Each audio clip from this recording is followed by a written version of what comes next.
Hello, my loves. Hello, hello, hello. My name is Dustina. This is Spiritual Boujee Astrology, and we're going to take a look at the major astrological transits for the month of October.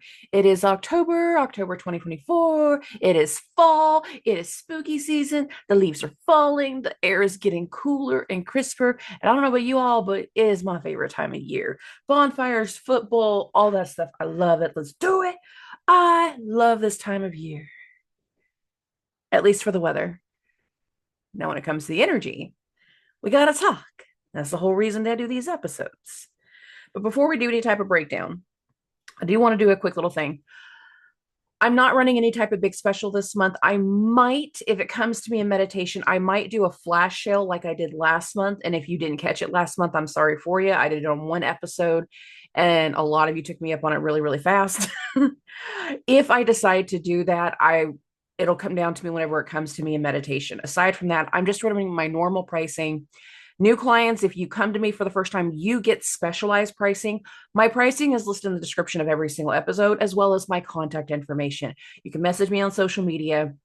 You can email me, whatever's going to work best for you. And if there's something that you're not seeing in my breakdown, just message me anyways. Email me and let me know what you're looking for, and I'll tell you if it's something that I do or not. So, okay, moving along. There's a couple rules whenever it comes to October, and one of them is a dusty rule, not a big rule. And the one that is the dusty rule is going to be probably the most unpopular, but I'm trying to make people very, very aware of the energy that we're going into in between Q4 of this year and Q1 of next year. Hello, October. This is the start of the fourth quarter. And a lot of the energies that start to come together this month, for many, many people, they will last a few years. For other people, they're not going to last more than about 6 to 8 months because of the way the transits are set to move, because of the way they're laid out. Now, let's talk about the first two rules. A lot of these have already been heard before, and then we'll go into the third one. So, the first one, things that we started in the beginning of the year were not meant to continue. They were not going to last. There were things that were going to get undone. And whenever it comes to my example in this episode, I'm going to compare it to a business, not relationships, not health. I want to compare it to a business for just a moment. We decided to start a bakery. Let's have a cupcake shop. Let's do this. We're going to go out and make all these cute little things and be super manageable and super easy until the demand picks up and there's some popularity. And that's not a bad thing. But over the course of the summer, things with you and a business partner, things with you and your landlord, things with you and your suppliers. For the majority of this example, we're going to talk about a business partner. Something didn't work out. And because either they didn't want to carry their weight, or something happened in their personal life and removed them from the situation, we don't have the same business partner. Again, some of the things we started in the springtime were not going to last. Your business is doing well, but the partnership had to dissolve. Bye bye. Bye bye. And now, in this moment, we have to make some decisions. And for a lot of people, October is making decisions. September and October has been about making decisions. September brought our unfinished business to the forefront, to light. What do we need to let go of? Where are the bad habits? What is the toxic pattern? What is the toxic relationship? Where were we allowing something or someone to hold us back, even if it was ourselves? An awareness came through. And as we go into the month of October, we need to start making decisions about how we're going to do something now, where we're going next. Where are we going to be doing next with the business? Do I bring in a new partner? Continuous example. Am I bringing in a new business partner, or am I just going to hire people and hope for the best? We're making decisions in the moment. We've already started to see reasons as to why. And now we're going into trying to set some decisions that are going to be there for the long term, or so we hope. So we can hope. We're setting the stage in a lot of ways, and we're putting things in place because of the things that did last over the summer. Now we're going into rule number 2. The things that did last, that did stick, they are going to get tested throughout Q4 and Q1. Very specific to this. Things that we started in the springtime, if they have lasted to this point, the cupcake business is doing great. We want to be doing something different. We want to take it to the next level. Customers are asking for more things. We're starting to make long-term decisions as to what we're going to do, who we're going to hire, how we're going to manage it. Is this space big enough? Do we have to get a different space? Are we going to have to move? Am I going to take these levels of customized orders? Trust me on this. Trust me on the example. Whether you are trying to start something new again right now because you had to cut ties with a situation, ties were cut with you based off of whatever situation. If we've had some level of separation that has occurred over the summer or is about to occur over the first few weeks of October, we have to make decisions that are meant to last. And please note the air quotations. Whether we're starting something new now or we started in the springtime and it is stuck to this point, we're going into tests over the next 6 months, specifically from October 2nd to May 2nd. I just happened to line out that the dates were exactly the same. I didn't expect that whenever I looked it all up. But yeah, until May 2nd. So for the next 6 months, May 2nd is the start of that timeline. So we're not worried about that. Okay. There's a lot of things that have to grow.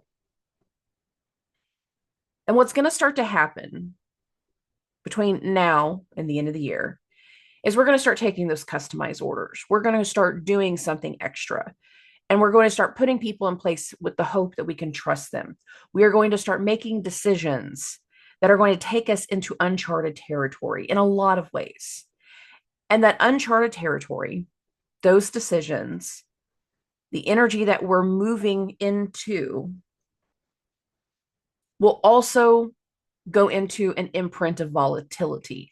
And that will not be easily seen at first. But there is a reason why. And before I explain the imprint of volatility, I want to tell you now the number 3 rule, which is the Dusty rule. Y'all don't have to follow it. This is Dusty's rule for herself, at least, but hear me out as to why. No new relationships, and I'm specific to relationships. I can handle business partnerships. I can handle friendships. I can handle a couple things. When it comes to what I'm saying next, no new relationships from now until April. Specifically like April 13th. That looks great. Let's do that. From now until April. I know that is not realistic for a lot of you. And you're going to be like, what in the hell? No, I like my sneaky links. I like this. If you already got something going, I ain't talking to you. I'm talking about people that are like fresh on the market, like, hey, I think I might want to date somebody. No, no. Now, I'm going to explain something about my personal life and my own stupidity, and then I'm going to compare it as to why I make this rule. And you can choose to follow this one, but just trust me, because I've already done it for you. When you meet someone in the pre-shadow phase of a Mars retrograde, Mars and Venus, but for this conversation, we're going to talk about Mars because right at the beginning of the month, Mars goes into shadow. Okay.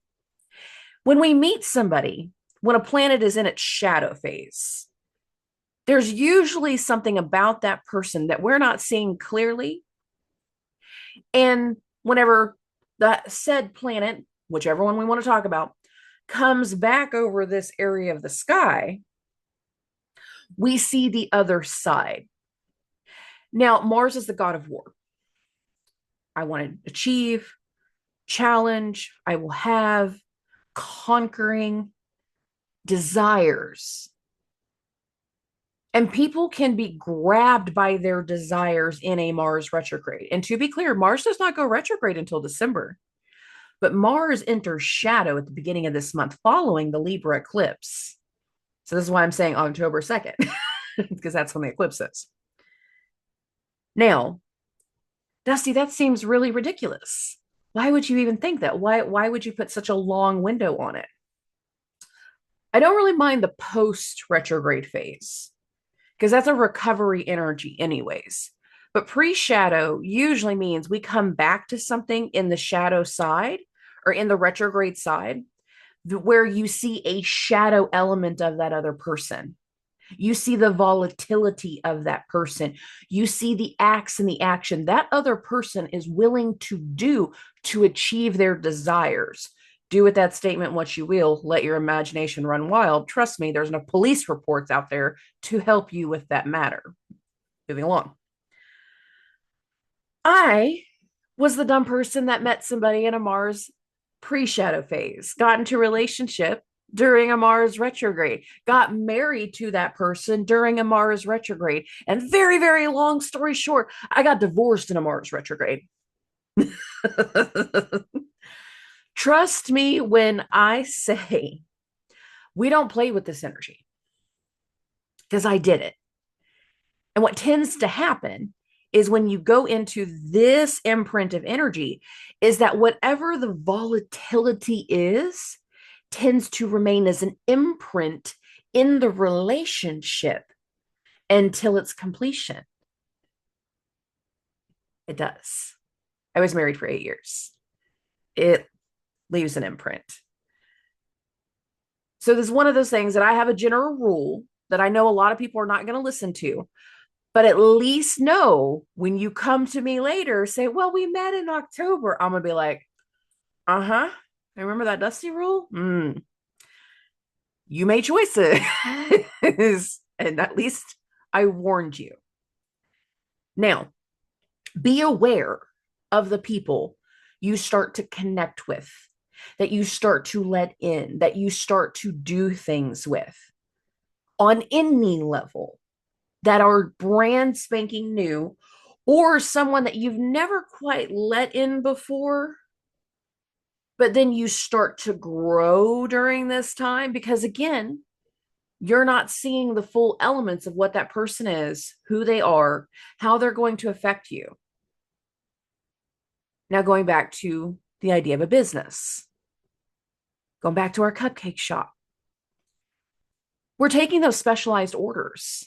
We're making the decision in October to do something a little bit different. You hire people in, that's going to be a big part of this month. You're going to start doing those things about taking specialized orders. And that, again, is going into those uncharted territories. This is a cupcake business, but now you're going to start making wedding cakes. Things have grown. There's a different level of achievement. There's a different level of expectation. There's a different level of income. And if you're going into something, again, into a way that you've never quite done it before, you will be learning through the moment. I need people to understand very, very clearly that by the time we get to springtime, we're going to have a wave of situations that speak to, we wanted to fill the order, didn't have all the material, turned off the oven, go to the store, get material, come back, make the cakes, forgot to turn the oven back on. Crap. Okay, just put the cakes back in the ovens because it's a bakery. You're going to have more than one oven. Just turn the oven on. Oh, we forgot to set the timer. We're going to forget the cakes. The cakes are going to get a little burned. They're going to get a little scorched. You're not going to have enough time to fix all of them and remake all of them. No, you're going to have to make the best of situations. You're going to have to cut off the burnt ends and scorched ways, lather that crap in buttercream, and start presenting something that you're not entirely ready to present by the time we get to springtime. We are going to be the scorched cakes. We will have moments where, as we go forward through the month of October, that we're making some decisions and we're shifting our focus. And there's going to be some things that are get overlooked. They're going to get forgotten. They're not going to pan out the way that we think. And some of the things we start to do in this month Mark my words, we will come back to them in January and February. We will. Some of it's because we smelled the cakes burning in the oven. Some of it's because we're going to go into things tied to people's health. Now, at the start of the month, we have a Libra eclipse that is tied to the South Node. The South Node, again, is the body of the dragon that was disgraced, discarded, removed, outgrown, relieved, reprieved, pushed to the side. There will be things tied to people's bodies that really start to come to light, that start to come to the surface. Now, for some people, you're wanting to change things in your body because you know the wellness of your body is what's going to keep you going.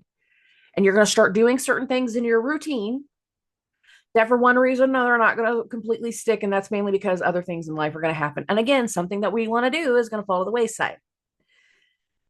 For other people, there will be things after this eclipse that result in diagnoses, or around this eclipse, it's going to result in a diagnosis, a verdict, an outcome. And that outcome, the result, whatever it is going to be a part of what takes us into the uncharted territory.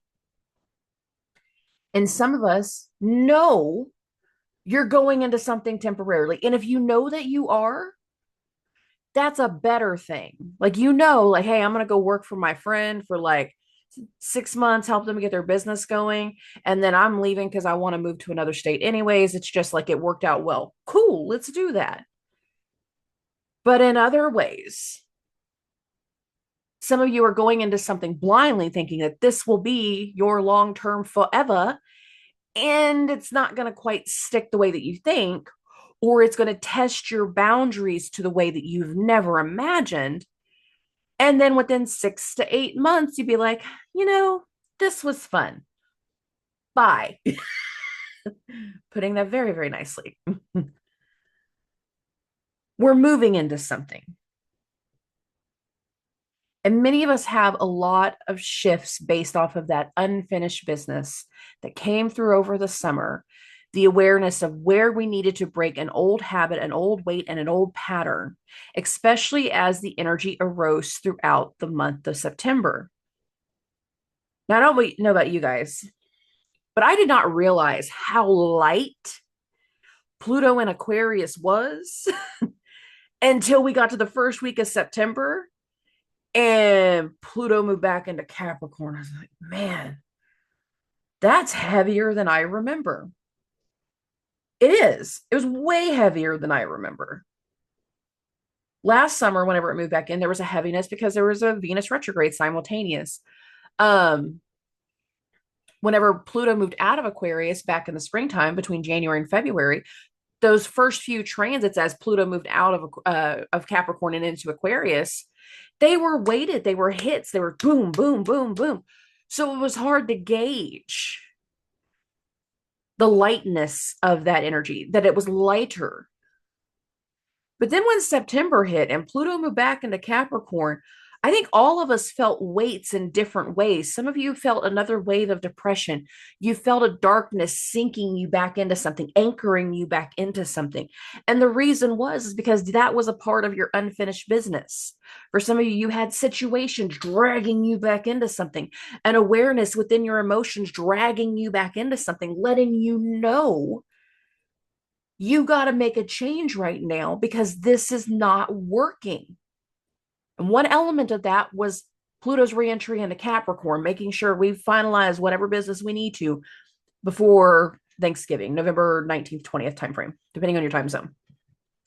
When Pluto will go back into Aquarius forever for the next 20 years, which will feel like forever for a lot of people. Oh, but on top of that, Mars moved into Cancer. Mars is the god of war. Again, actions, desires. I want to challenge. I want to achieve. I want to grow. I am determined. I want to do things. But he is in this place about nurturing and caring and mothers and wombs and children. Whenever it comes to Mars's energy in this area, there is some action we must take to nurture. to care, to deal with our emotions, to deal with our feelings, to deal with the things that make us feel weighted and heavy. We have to overcome something. Now, whenever it comes to Mars in Cancer, that's actually where he's going to be for most of the next 6 months. In November, December, we get like a little brief time frame of him in Leo, and we're going to feel real confident for a little bit, trying to get something going, but then we're going to realize something's not going to work, something's not going to stick, and we will be back into this emotional area, but for a whole different reason once Mars turns retrograde. And that'll be us trying to fix whatever burning we did to the cakes. Now, I know that's long-term energy that I am talking about, but that long-term energy is really starting this month. Everything about the summer was to shake up and make us aware that some things will stick and some things won't. That doesn't mean you made the wrong decisions. Maybe you went into the right direction with the wrong people, with the wrong company. And we need the shakeup.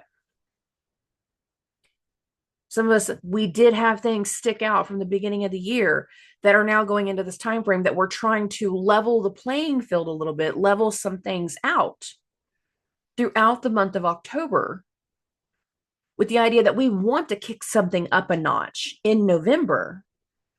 But that kicking up a notch energy that's going to happen in November is not going to stick. Because some of the decisions that we're making right now are going to be something that creates more volatility later on, will be a part of the volatility later on. There are layers. We're at the beginning of something right now. Everything up until this point over the course of the summer is pushed us to this beginning line of right now. And we're going to feel that in a lot of ways as we try to set up long-term placements, long-term decisions, long-term things as we go through the month of October. Now, all in all, I like October. I like change. I think you guys know that already. But a lot of other people, when you go into any decision, you want it to be forever because you like to be stuck in your ruts. If you want forever decisions, you are going to be waiting for at least another 1.5 to 2 years. Because we have too much transition that's happening with the outer planets going into new signs that's not going to finalize until 2026. So again, there's a lot of change, waves of movement. And for us to be prepared for where we will have long-term energy, we have to go through these little minute miniature lessons. And I am telling you now, we are at the start of a lesson. Okay. Let's get into the month. Let's get into the transits. Let's get into the first. Now, when it comes to the first, there's not a big transit per se, but there is a transit energy that is still active that is carrying us into the new month, and that's the Mercury retrograde. September 30th, we have a Mercury retrograde. Not Mercury retrograde. I cannot talk now. We have a Mercury cazimi. I'm just making up words. Okay, we have a Mercury cazimi that's going to happen late afternoon, September 30th. They're still in a conjunction as we go into the first. And that makes it a difference because there's something that needs to come to light. There's some type of news, some type of information, some type of decision against some type of diagnosis. There is something that is going to get revealed between the 30th and the 1st that it's going to directly impact the eclipse that's going to happen on the 2nd because of how they're working with each other. I'm get into the 2nd, bump this a few more hours, and there we go. So here's your new moon. It's an eclipse, but it's still in that conjunction to Mercury. So this tells me whatever happened the 29th, the 30th, the 1st, while the moon was going through Virgo, while we were going through that Mercury cazimi, it's like whatever came to light, whatever opportunity was here, whatever idea came up, it's like as soon as we see it, we're like, yeah, yeah, I can do that. So again, going back to the idea of the cupcake company, you get that first person coming in asking if you can do a wedding cake order. And you're like, yeah, I needed a day to think about it. And I wanted to make sure I could get a few things lined out. But yeah, I think I can do this. And that for a lot of people means whatever comes through in the Mercury Cazimi is going to directly be like a quick impact to something new starting.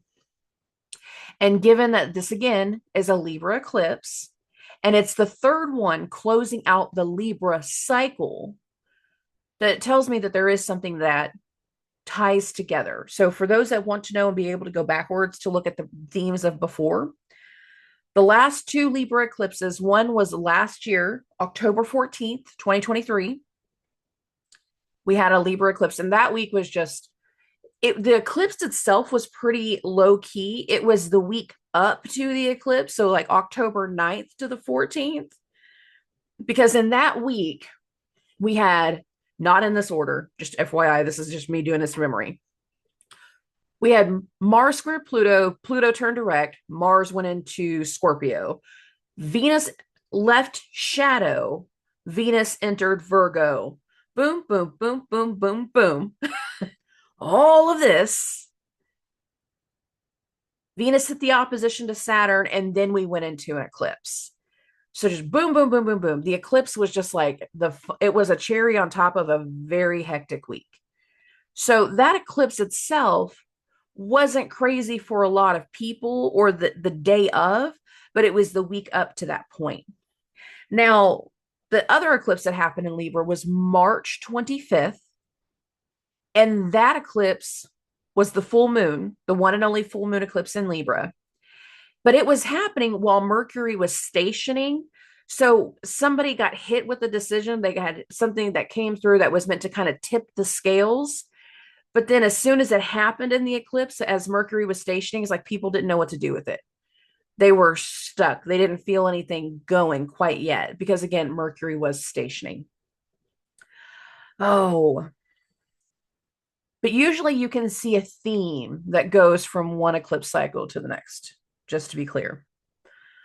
This will be the final one. So if you want to go back and look at your journals, your pictures, or whatever from those dates to kind of, jog your memory, that will help you understand whatever this was. Okay. Moving along, we're going to get to the fourth. And what's going to happen is Venus, the ruler of said eclipse, is going to go through a trine with Saturn. Saturn is retrograde. These two are actually moving towards each other. So it seems like whatever new thing that just happened in the Libra ruled eclipse, now Venus is talking to an authority figure, talking to the boss, trying to work out some responsibilities, work out something in roles. We got something going on around here that can have a very big emotional element because Venus and Saturn are pseudo in a trine with Mars. Now, the exact trine between Mars and Saturn happened in September, late September. Venus will go through a trine with Mars, but this is not the exact quite yet. It's building over the next few days. But there can be a lot of emotional energy regarding like the care, the responsibility, what's going on below the surface, how we heal something, how we care for something. And again, that eclipse was tied to the South Node. The South Node is the body. There can be a lot of things regarding our bodies in good ways and bad ways that's coming through the vibration in the first week of October. Some of you guys, you're already feeling it in September before we get into October. Okay. Moving this along. Oh, on the 6th, move this 2 days, Mars is going to go through a square with Mercury. You actually see this right here. It's just past it. So the actual square happened right after midnight on the 6th. So it was around 2 o'clock in the morning. And right as this was actually perfecting, because I got this at 3:30 in the afternoon, that's when Mars enters shadow. Now, to be clear, Mars is entering shadow on the 6th. But whatever decisions have been going on since that eclipse is going to directly impact the actions, the desires, the decisions that are coming through right here. And this is why I'm saying from October 2nd, we need to pay attention, because these days all kind of connect with one another. Their energy is connecting with one another. And at the time of this Mars Mercury square, the moon and Venus are in Mars's sign. So a lot of what we just decided to do, whatever just came to light over the last few days, now we have to give direction. We have to challenge something. There can be tensions and arguments whenever we have Mars squares. Let's be honest about that. But it could be the tension and the argument that leads to later volatility energy. But at this moment, we don't realize like the full weight of certain decisions or communication that's being had, because it's not going to feel like some great thing in this moment, but it's a big part of it. Okay. Now, when it comes to the energy following this timeline, so from October 8th, before I move this to screen, I'm going to explain this now. When it comes to the energy following this timeline, specifically October 8th to October 20th, these days will feed off of one another. They're all in a connection to one another. And that's because two things are going to be building and then separating simultaneously. On the 14th, which it'll take a few days before you see this exact, Mars is going to have a square with the sun. On the 13th, the day before, Jupiter is going to go through a trine with the sun. And in these same few days, Jupiter will turn retrograde. So a lot of the actions that we start to take between the 8th and the 20th will be like full steam ahead for some people. But then in other ways, there's going to be like, I can't support this. I don't look at this the same way. I can't help you anymore, because Jupiter's energy is going to turn retrograde. Some people are going to be pushed to go in a certain direction. And as soon as they feel that push, they see that push, they're experiencing that push, they're going to see another area that either we don't see eye to eye with anymore. Another person, somebody that has been more of a helper, a doctor, a guru, a teacher, somebody that gives you support whenever you need, you know, like moral support. You need somebody to give you logical advice. It's going to be something like that. Like some people are going to be taking some actions that the guru, the teacher, the doctor can't help with, does not support. And that is an imprint of almost 2 weeks.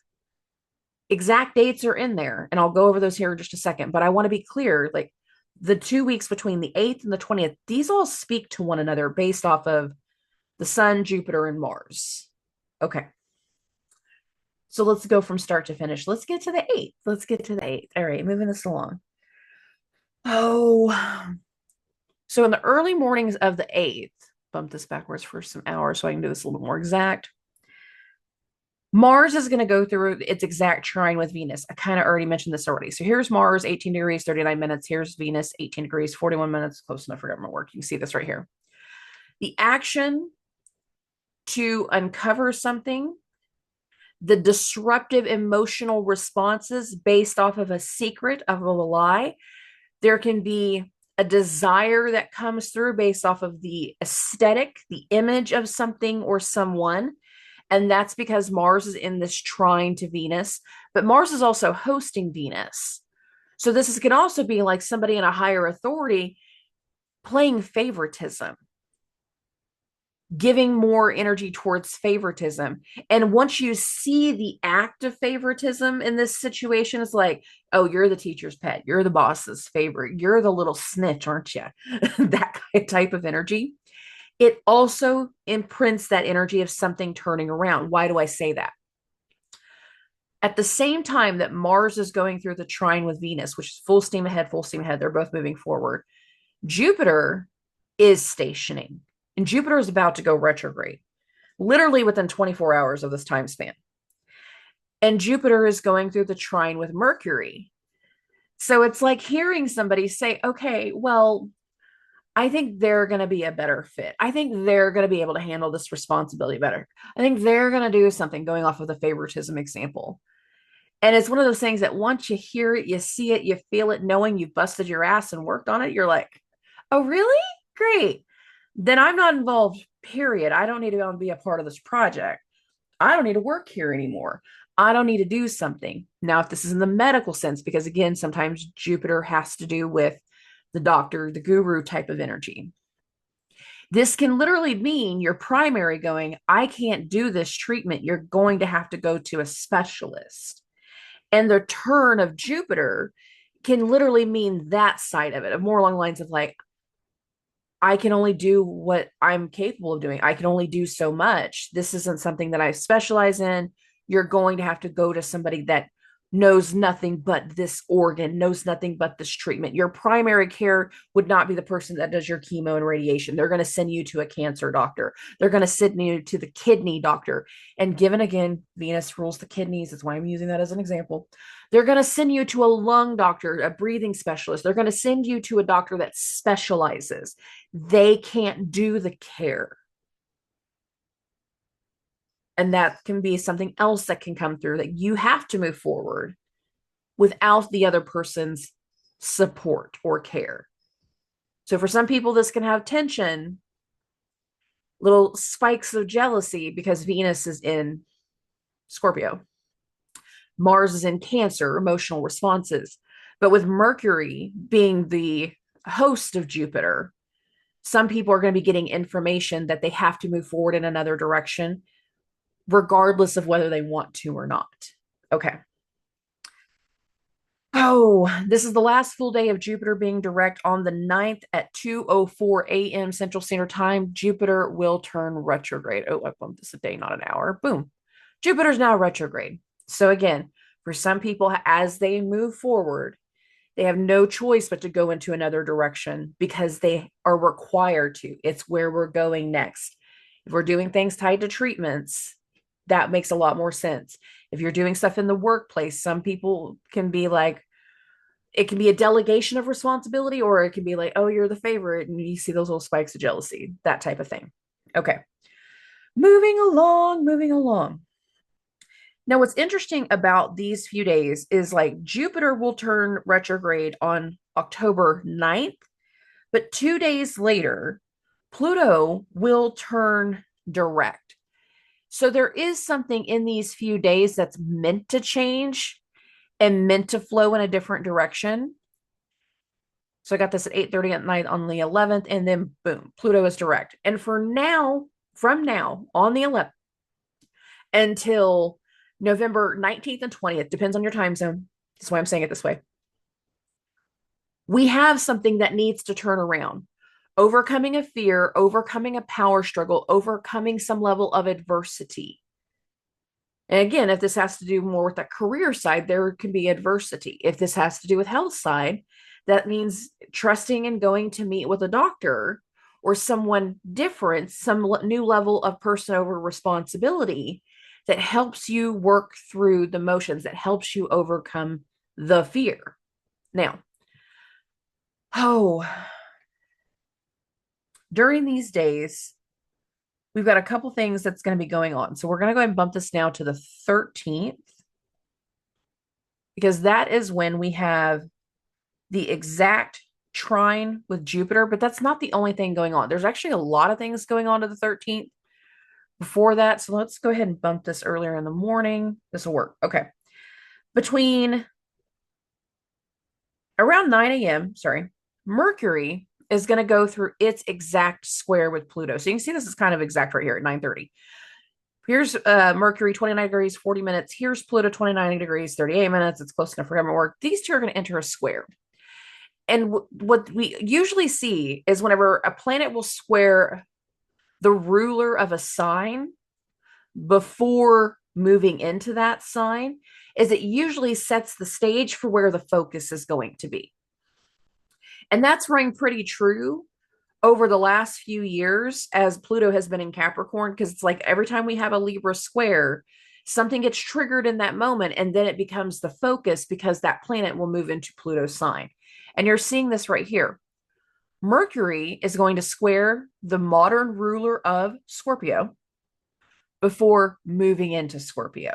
And that's going to continue to happen on the 30th. So Mercury will square Pluto around 9 o'clock in the morning, bump this a few more hours. By 2:30 in the afternoon, Mercury is going to move into Scorpio, keeping this going. Once we get into the evening time, we have this real interesting energy around, here we go, where the sun at 21 degrees, 19 minutes is going to hit this opposition to Chiron while also moving through the trine with Jupiter.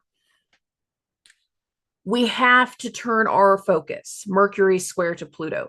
Jupiter is now retrograde. We have to turn our focus.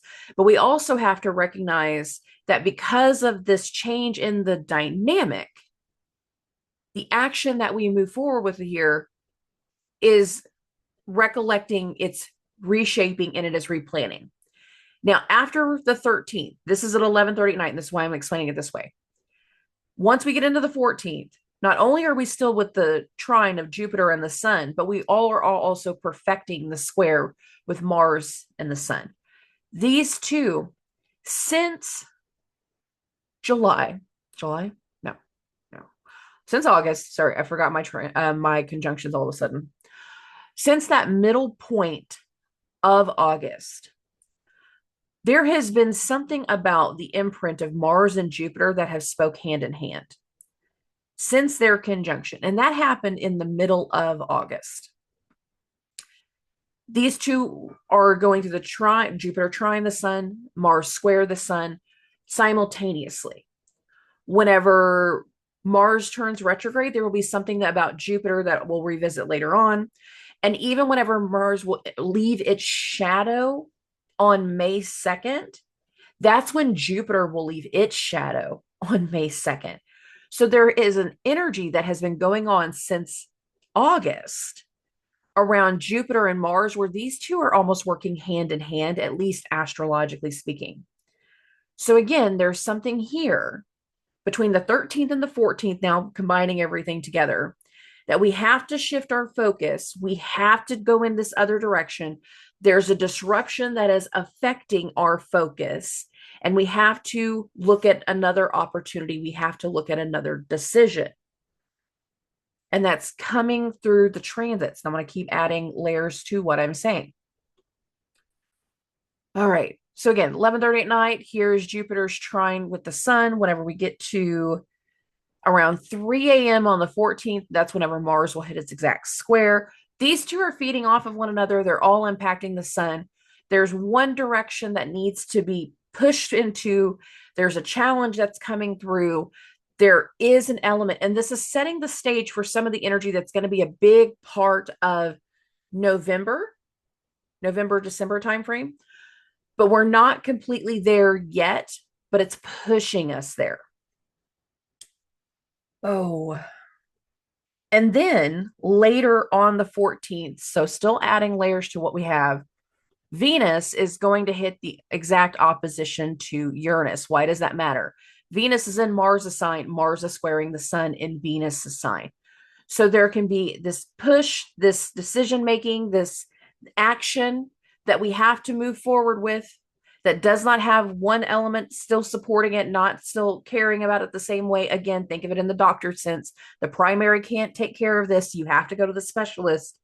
And then with the Venus-Uranus opposition, this is meeting somebody without expectation or meeting somebody unexpectedly. And there's also this element here of image and the appearance of something and the aesthetic of something. So for some of you, going to the bakery example of these few days of the 13th and the 14th, this is like, all right, well, I'm gonna make my first little baby version of a cake that I've never done before. And I'm gonna see what somebody thinks about the appearance. Does it come out well? Is it looking good? Do we like the way this is gonna work? No, yes, okay, that type of thing. And we can start making tweaks based off of that. If this is having to do with the medical sense, if this is having to do with the body, you can go start to talk to the specialist and they can tell you something very, very unexpected in the moment. But considering Mars is in shadow, even if they tell you something good in the moment, like, well, we can do this little bit of treatment and you should be fine. I've seen plenty of times where a doctor will say that and then they come back to eat their words later. Let's be fair about that. Okay, moving along. Moving along from the 14th. We're going to get into the 15th. And the 15th, what's going to happen is Venus, after the opposition to Uranus, still slightly in the opposition to Uranus, Venus will actually go into a trine with Neptune. But these two are working towards one another. So this is accepting the treatment, looking at Neptune like medicine. This is meeting with somebody who's selling you a bill of goods that might not be being honest about it because Neptune is retrograde, but they're moving towards one another. So there is something that is acceptance and cohesive. For some people, Neptune can be the spiritual element. I need somebody that can give me guidance. That can explain something that I do not understand, that can help me overcome certain elements of confusion. Venus is trying to Neptune, but they're moving towards one another. This can be a lot of that. And considering on this day, the moon is going to be involved, you can see the moon is going to also trine Venus. It's going to also hit the conjunction with Neptune. There will be a lot of things as we're building up to what will be the next full moon, where we have to talk about the treatments, where we have to talk about the inspiration, the desires, the dreams, the spirituality, whatever this is for you. Sometimes it's the lies and the fraud. Let's be clear. It's Neptune. I'm a Pisces moon. Neptune is a dick, and I will say that forever, I swear. Okay, moving along. The next transit that's going to happen is going to take us into the 17th. And I'll be honest, the 17th is busy. Busy, busy, busy, busy, busy. 16th, let's go to 17th because I want to get this right after midnight. Oh, I wanted it later than that. Okay, so we're going to start right here. At 6:27 a.m. Central Standard Time, on the 17th, we have our full moon in Aries. Now, this is a full moon in Mars's sign. It should be an eclipse. It's not an eclipse. To be an eclipse, it has to be within 15 degrees of the node. This is 19 degrees away. This is a very powerful full moon. This is a full moon squaring Mars, the ruler of Aries. And this speaks to something finalizing in some action, something coming to a clear, something coming to a closing, or for a lot more people. And I feel like this is going to hit for a lot more people. This is a level up point. There is something about leveling up. Now, whenever it comes to the Aries side of the axis, we have not had a full moon eclipse at all. We've only had new moons. This should be an eclipse, and it's not. We will have a new moon eclipse come March, Q1 of next year. In between the two Aries eclipses, the one from April 8th, the big, significant, like spectacle one that everybody in the US was all losing their mind over because we could see it through so many states. Between that eclipse and the next eclipse, Mars will go retrograde. So a lot of this energy, for some people, it's going to be a completion. For other people, it is going to be a level up point that is going to really push for the testing, push us into those directions, give us motivations to go in certain directions for where we're going to have things later, where we're going to have adjustments later. It's going to be a very busy 6 months. I cannot stress that enough. It's going to have a lot of volatility too. I can't stress that enough. But in this moment, is there volatility? For some people, yes. Are other people like reacting emotionally? Absolutely. Are some people going to let some things finally come to a close? Yes. Are other people going to feel the level up? Yes. This is a very volatile imprint of a moon. A lot of action oriented, a lot of reactions coming through. And it's going to push for a lot of things to happen. And given the few days of busyness that came right before here, and we've been in a window since October 8th of all of these days are speaking to one another, there's been a clear push to what's coming through in this full moon. Okay. But we're not done with this day. No, we're not. No, we're not. All right. Oh, whenever it gets to around 7 a.m., so I don't really even need to bump this. Venus is going to go through a sextile with Pluto. Now, Venus is in Mars's sign, but Venus is also in Pluto's sign. And anytime you have any type of transit that aspects at the 28, 29 degree mark, There is an element of closure. Something is coming to an end. Something is being overcome. Something is going to get let go of. Venus going through Scorpio, this is like rebirth Phoenix energy for her. And for her, once she leaves Scorpio, she's going to be feeling a whole lot better. So this is adding one extra layer to the full moon's vibration that's going to happen again early on the 17th.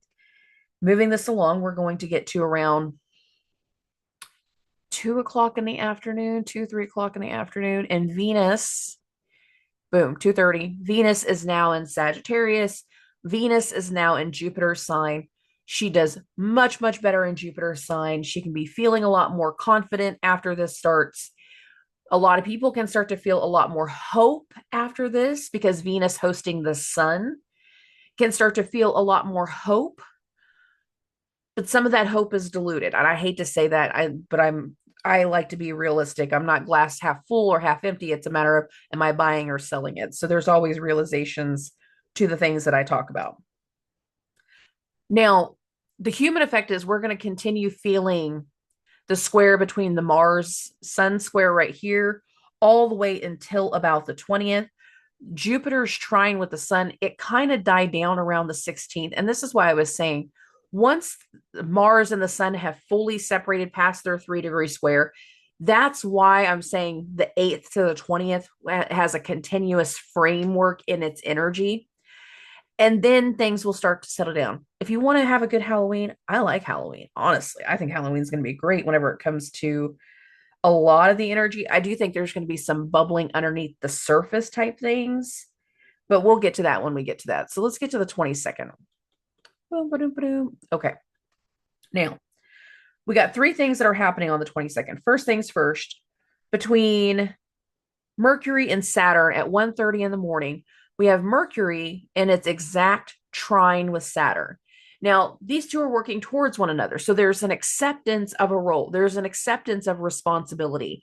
There's working something out with the elder, working something out with the authority figure, finding something that is going to be acceptable for both parties. They're cohesive right here, and that's a good thing. Given all the volatility from before, we need something cohesive. We need something to be understood. Now, there can be deliverance of more information that's been going on behind the scenes because Mercury going through Scorpio can also be looking at the stuff that's been going on below the surface. We can get more results, more news, more of a diagnosis, but that doesn't necessarily have to be the case. This is cohesive, though, and I like this energy for a lot of people. Okay, moving this along. We're going to get to an earlier part of the morning around 9:30 a.m. And this is when the sun is going through its exact square with Pluto. And just like Venus before it, just like Mercury before it, we go through this square with the planet, and then we move into the sign that planet rules. So this can be a very big trigger energy.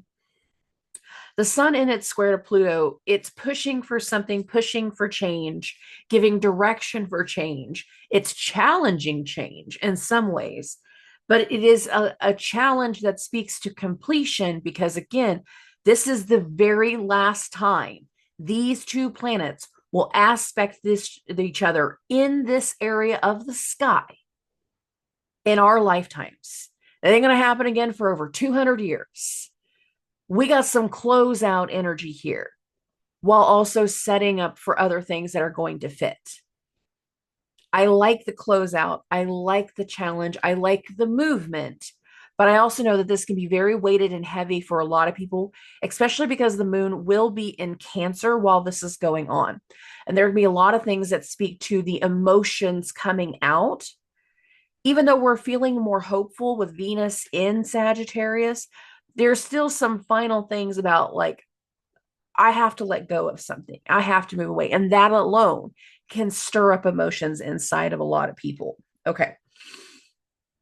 And then after the Sun Pluto square, by the evening time, specifically at 5:15, so I'm going to get this to 5:30, boom, there you go. Here's the sun now in Scorpio, now in Pluto's sign. So there is an element here about whatever gets triggered with the square with Pluto now becomes the focus. It now becomes the topic. It now becomes what we're looking at. And we're trying to deal with the abuse, the trauma, the frustration, the power struggle, and how we're going to close something out over the course of the next month. And this closeout, this overcoming, this transformation is going to be something that is going to be a course of the next 4 weeks of Scorpio season. Excuse me. Of the actions that we desire to take moving forward. Okay. Okay. So we're going to bump this now. We're going to get to the 24th. And on the 24th, we get our first sextile between Uranus and Mars. Now, Uranus sextiles are not normally something that I get real heavy about. They usually just speak to extra elements, but this is the only one that's going on. Uranus at 26 degrees is going to hit the sextile to Mars. Now, these two will have 2 other times that they do this. One will be in January, on January 23rd. So again, some of the things that we start to do in October, we will come back to in some way in January, and this speaks to that. But then the next one will be on April 4th of 2025. I don't know why I said 26. I'm sorry. So January of 2025 and then April of 2025. So this is the first one, and each one will be different. In this particular case, Uranus is retrograde, Mars is direct. We have some kind of action that's going to be like, oh, that's very surprising. I don't think that I want to go that direction. You do you, boo. I don't know that I support that. I don't know that I want to go with that. Now, this can have blast from the past energy because of the retrograde elements here. It's hearing from somebody from the past and getting notion from them, but it's not going to have to be the heaviest thing. And we are winding down to the new moon that's going to happen in Scorpio, which that actually happens in November, but still, we're still winding down to that at this moment. So there can be something very shocking in the communication based off of this part of the transit. And again, we have more than one. So be aware of that. Okay. On the 28th, we're going to bump this a few more days now. At 8:15 a.m., Mars is going to go through its exact trine with Neptune. So I'm not going to move this by hour. This is close enough. You can see it. I've got Neptune 27 degrees, 33 minutes. Here's Mars 27 degrees, 43 minutes.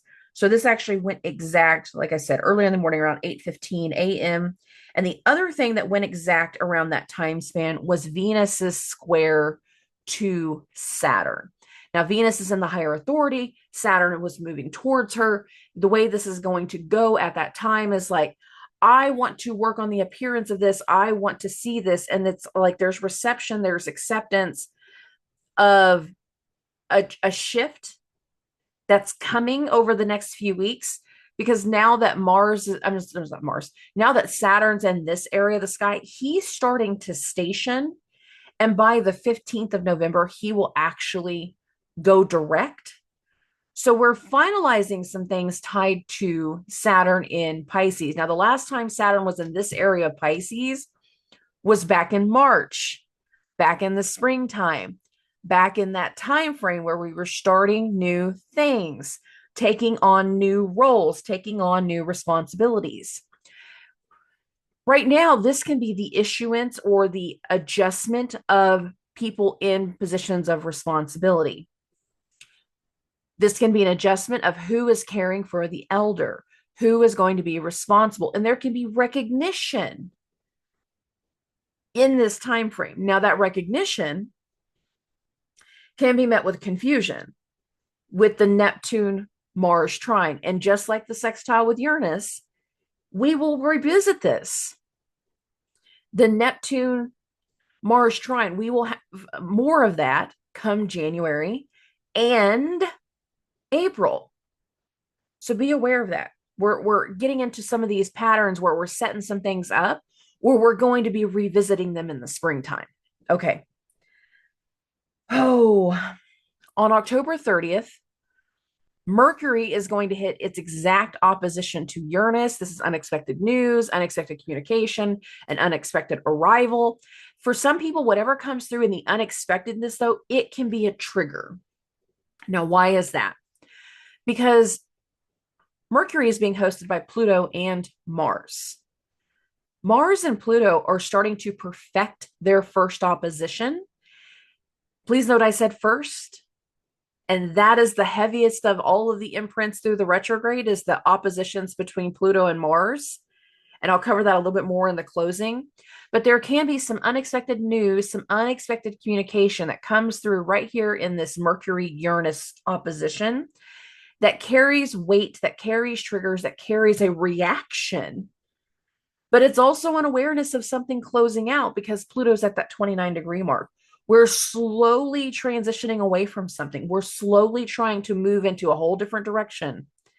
And there are layers to what that's going to look like. Okay. Now, we got one more, and that is Halloween. That's October 30th. And that's when Mercury is going to go through its trine with Neptune. This doesn't feel heavy. And given that it's happening on Halloween, this actually feels inspired.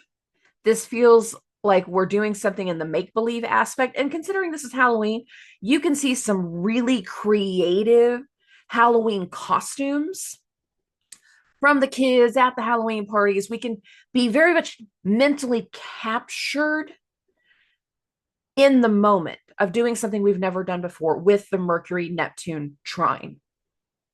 Now, let's talk about Mars and Pluto, because this is going to be something that actually goes exact in November. It's going to come in a pattern of threes. And I've already talked about this once before. I did a podcast episode back in February because the week of Valentine's Day, we had a Mars-Pluto conjunction. And in my meditation, well, over a year, almost 2 years ago now, I started to see those transits and I went backwards. I did my history and I found the last time that these two had oppositions in this area of the sky. It was at the start of World War II. And I've already done an entire podcast episode on this, and I will link it in the description of this episode. I will link it in the description of even probably the November episode because I've already warned about this time frame. I've been warning about it all year. There are things that we're going to start to do in springtime that they're not going to last into the fall, but if they do last, they're going to get tested. I said at the beginning of this episode, I've said it in multiple ways for a while for different reasons each time, but we're getting into the testing energy in a lot of ways. Mercury's opposition to Pluto, that's got a trigger warning to it. It's not an easy energy. We don't usually get them in threes. We don't. So I'll do a very quick synopsis of what I said in that last video. The last time these two were in oppositions in this area of the sky, Pluto was actually in Cancer and Leo, and Mars was going between Aquarius and Capricorn. And there was fear around the masses with Mars's retrograde about people in power, and they flocked to people in power back then. And that was the rise of Hitler even more. That was the rise of Mussolini. That was the rise of all of the great leaders, negative and positive, but all the leaders of World War II rose into different forms of power in the time frame between the Mars-Pluto conjunction and then the Mars-Pluto oppositions. And by the time we got through that Mars retrograde, we had went from an indirect war or a phony war, if you want to actually do your history, that's what it was called during that time frame, to actual war by the end of it. Now, am I forecasting right now that I think we're going to go to war by the end of the year? No. Is there already parts of the world that's in war? Yes. I don't have to deal with any of that. I'm not talking about that stuff. And I don't like to go that big picture. However, when it comes to that imprint and how it can affect a person's personal life, that is in the energy. And there will be things that start to shake us. And as much as we can be having a good time and vibrating and, happy Halloween, and let's dress up in our creative stuff and let's do something that captures our attention in the moment, there is something else that's in the background that's going to have layers to it. And of any of the things where we have repeats in the transits, it is the Mars-Pluto that I am the most locked into. And once we get into the end of the month, we're building to it. It doesn't go exact until the 3rd.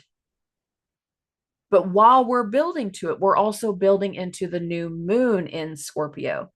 So there is something new that's coming through that is going to be coming out right at the end of October to right at the beginning of November. We are in a continuous flow of energy. And I think there's a lot of possibilities as we set the stage for things and we put things into place and we become more aware of where our attention is going to be fixated throughout the month. And if you want to follow the Dusty rule, the Dusty rule is no new relationships until April. I've already lived through that. I've experienced it. I will tell you about it. I've actually already told some of the people about it on my interactive Zooms that I do on the weekly. But I'm telling you now, like, that's the Dusty rule. No new relationships until April. Just trust me on that. Okay. Okay. I love and appreciate every single one of you. Thank you for tuning in. Thank you for the support. Thank you for everyone that hops on the Zooms and books with me and everything else. I do truly love and appreciate every single one of you. I will talk to everybody very, very soon. Yeah. And subscribe.